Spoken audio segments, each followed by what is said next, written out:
Oi, pessoal. Na nossa aula de hoje estarei explicando para vocês sobre o laço de repetição com a estrutura for. O antigo para, né, que a gente vai estar vendo aqui, é uma estrutura de controle que a gente pode utilizar uma variável numérica para a gente estar gerenciando quantas vezes o nosso laço de repetição vai ser executado. Vamos ver então como é que funciona essa estrutura? Primeiro, trazendo aqui a definição, é um tipo de laço que tem como base uma variável numérica, cujo valor é controlado dentro da própria estrutura de repetição, bem importante anotar isso aqui, que permite que um bloco de comandos seja executado um número definido de vezes. Então veja essa característica aqui do for, que ele é interessante quando você já sabe quantas vezes vai ser executado, né, aquela quantidade de instruções. Ele é ideal quando sabemos antecipadamente quantas vezes a repetição deve ocorrer, como, por exemplo, né, percorrer uma lista de elementos dentro de um vetor, dentro de uma matriz. Então, ele é interessante quando você deseja utilizar, né, nessas ocasiões aqui. A estrutura básica, né, do for na linguagem C, né, é o for, e aí a gente abre o parênteses aqui, inicializa o valor de uma variável que você já tenha criado no seu programa, ponto e vírgula, vem a condição que vai ser verificado para saber se vai executar o bloco de código que está aqui embaixo. Depois que ele executa o bloco, ele volta e incrementa, né, o valor aqui na variável que você tinha inicializado. Tá? Inicializa a variável, verifica a condição. Se for verdadeira, ele executa de novo as instruções aqui, terminou, ele volta, incrementa e verifica se a condição é verdadeira. Se der false, aí ele sai do laço. Então vai ser dessa maneira que o bloco for vai funcionar. Que mais? Explicação dos componentes. A parte de inicialização ela é executada apenas uma única vez, tá? No início do laço. Geralmente é usada para declarar e inicializar a variável de controle. No caso aqui, ó, podemos aqui tomar como exemplo o int do tipo inteiro, uma variável i, né, que recebe zero. Então aqui nesse caso, nesse exemplo, a gente está tanto declarando, né, criando a variável i e jogando o valor zero dentro dela, tá? Mas também você pode criar a variável fora da estrutura do for e apenas chamar o nome dessa variável e adicionar o valor que você deseja, no caso aqui está sendo zero. Condição, avaliada antes de cada iteração. Lembrando que iteração a gente está associando a repetição. Avaliada antes de cada repetição, tá? A gente pode também ler dessa forma aqui. Se a condição for verdadeira, beleza, o bloco de código dentro do for é executado. Se a condição der falsa, então o laço termina. Vamos supor que a condição deu verdadeira, executou as instruções. O que ele faz então? Ele volta lá em cima e entra na parte do incremento, né? Executado no final de cada iteração. Então, olha só, o que está sublinhado aqui, pessoal, é a parte mais importante de cada um desses tópicos, tá? Então, o incremento ele é executado ao final de cada repetição. Geralmente é usado para alterar o valor da variável de controle, por exemplo, aqui incrementando mais um, né? O i mais mais a gente já viu que é i recebe ele mesmo mais um, tá? Então, o incremento ele é executado no final. E aí, depois do incremento, volta para a condição, avalia, né, se é verdadeiro, se for, ele executa, incrementa de novo, volta para a condição. Deu falso, aí ele sai do laço de repetição. Dessa maneira que vai funcionar, belezinha? Que mais? Laço de repetição crescente, né? Agora a gente vai trazer um exemplo aqui, né? Cria uma variável i do tipo inteiro, tá aqui, né? For, para, o i recebe zero, inicialização define o ponto inicial somente uma vez, a primeira vez recebe zero. Condição, verifica o valor de i. Se i for menor ou igual a 5, no caso aqui ele vale zero, né? Verdadeiro. Então, o que ele faz? Ele vai escrever na tela o valor de i. Tá? Esse aqui é o exemplo mais simples que a gente pode trazer para vocês a respeito de laço de repetição. Por isso que a gente sempre utiliza isso, né? E aí ele escreve o valor de i, que é zero. A primeira vez dá uma nova linha, por causa do contrabarra n aqui. E aí o que ele vem? Vem para o incremento. I recebe ele mesmo mais um. Tá? Então ele passa a ser 1, ele era zero, recebe ele mesmo mais um. Então aumenta o valor de i e verifica aqui se essa condição é verdadeira. 1 é menor ou igual a 5? É, ele vai lá e escreve 1. Depois incrementa o valor de i, passa a ser 2. 2 é menor ou igual a 5? Sim, verdadeiro. Ele vai, escreve o 2. E aí ele passa a ser 3, né? Também que é verdadeiro. Aqui ele escreve o 3, passa a ser 4. Também entra e escreve, passa a ser 5. Né? Ele compara aqui 5 é menor ou igual a 5? É, ainda é igual, né? Então ele vai lá e escreve o 5 e a gente então tem como resultado, ó, 0, 1, 2, 3, 4, 5. Quando ele escreve o 5, ele volta aqui para cima, ele incrementa mais um, passa a ser 6. Aí ele verifica 6 é menor ou igual a 5? Não. Né? Então deu falso, ele sai do laço de repetição. Beleza? Então é dessa maneira que vai funcionar o nosso laço, bem simples, bem tranquilo da gente compreender.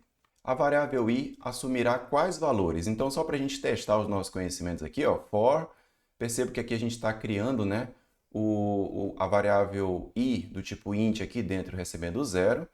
Então, quais serão os valores aqui, gente? De acordo com essa condição, né, o i vai começar em 0 e vai terminar em qual valor? Né? Você já sabe dizer de bate-pronto? Tem que saber, né? E a gente tem que olhar para onde quando a gente tem esse tipo de pergunta? Para a condição. É a condição que vai dizer até onde o i vai chegar. Então, enquanto que o i, enquanto ele for menor que 5,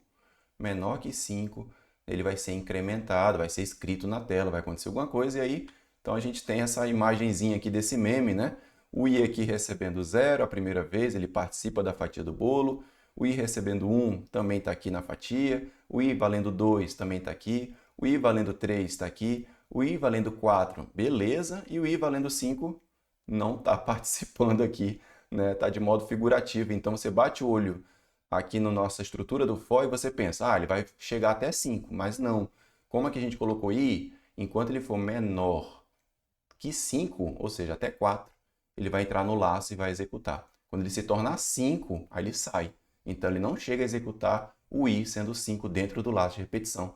Por isso que a gente tem esse memezinho aqui, beleza? Só para a gente lembrar disso. Laço de repetição agora decrescente. Cria aqui uma variável i do tipo inteiro, beleza, legal. Começou aqui, ó, olha só o i recebendo 5 aqui, ó. Inicialização define o ponto inicial somente uma vez. O i é 5, tá? Logo na primeira vez que executa o laço. Depois vem para a condição. Verifica o valor de i. 5 é maior ou igual a 0? Percebe que já mudou aqui a condição, porque agora eu estou começando em 5, estou verificando se ele é maior que 0. É sim, ele vai lá e escreve o valor de i, que é 5. Depois ele vem aqui para o decremento, olha só como o decremento é i menos menos, né? Diminui o valor de i aqui no caso em menos 1, passa a ser 4. 4 é maior ou igual a 0? Sim, vai lá e escreve 4. Diminui 1 de 4 aqui, passa a ser 3. Escreve o 3, depois escreve o 2, né? Então vai ter esse aqui, ó, 5, 4, 3, 2, 1, 0. Porque enquanto for maior ou igual a 0, então como tem o igual, o 0 ainda entra aqui na brincadeira. Se fosse só maior que 0, pararia no 1, né? Vocês concordam? Então o que mais uma vez eu peço? Executa, pega lá o seu algoritmo, do jeito que está aqui, adiciona lá no meio do teu programa do Intman, né, do programa principal da linguagem C, cria a tua variável i e cria esse for e verifica na prática a execução dessa sequência aqui. Você vai ver que vai funcionar.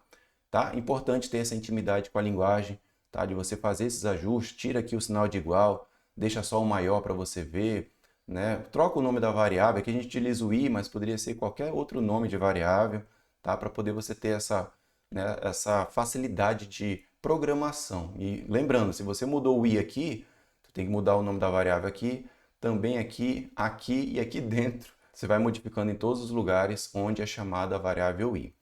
Certo? Ok? Vamos ver o outro exemplo aqui, ó. Repetição utilizando o for, só que com um passo personalizado. Olha só isso. Tá? Vamos olhar aqui. Criamos a nossa variável i, já estamos utilizando ela mesmo, né? Vamos com ela. For, o i começa em 0, né? Inicialização define o ponto inicial somente uma vez. Começou em 0, maravilha. Condição, verificação do valor de i. I é menor, que está valendo 0, né? É menor ou igual a 10? Sim, verdadeiro. Ele escreve o valor de i na tela, lá para o usuário, dá uma nova linha, né? E aí, olha só aqui um incremento. Que incremento diferente? Incremento aumentando 2 no valor de i. Então, i recebe ele mesmo mais 2. É dessa forma que a gente pode fazer a leitura dessa estrutura aqui. Tá? Ó, quando tem um mais igual, então o i recebe ele mesmo mais 2. Tá? Estranho, diferente, né? Um pouco novo para alguns, mas isso é bem familiar para quem já trabalha com programação. Tá? Então essa aqui é uma forma de a gente incrementar 2 a cada ciclo do laço de repetição, ele vai somando mais 2.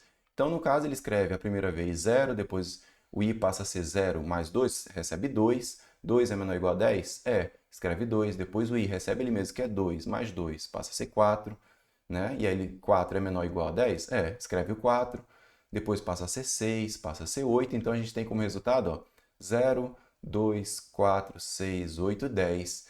Mais uma vez, peço que vocês peguem esse mesmo exemplo, do jeito que está aqui, programa aí no seu computador para você ver o resultado na prática, tá? Assim você vai conseguir entender aqui o funcionamento certinho do laço, mas o ponto mais importante é essa parte do incremento, que é de 2 em 2. Ah, eu queria de 3 em 3, só você mudar o número aqui de 4 em 4, mas isso funciona somente com mais?